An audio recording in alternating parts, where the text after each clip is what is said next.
ये जो कागजात नामजदगी को मुस्तरद किया जाता है वो किन बेसिस पर किया जाता है?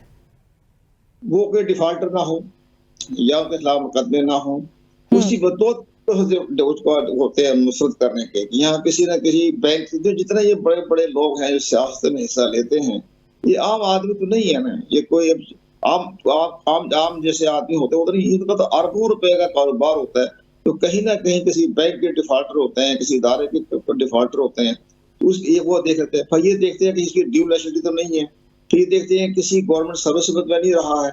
ये सारी चीजें उसमें डिफॉल्टर का या उसमें कागजात नामजदगी मुस्तरद करने के होते हैं। लेकिन ऑनलाइन जो है वो इलेक्शन कमीशन पाकिस्तान है, उन सब के बारे में आईना दिखा देना है कि ऊपर इसके बाद रिटर्निंग ऑफिसर के फैसले के खिलाफ भी रास्ता है, कहीं वन साइडेड फैसला ना हो जाए।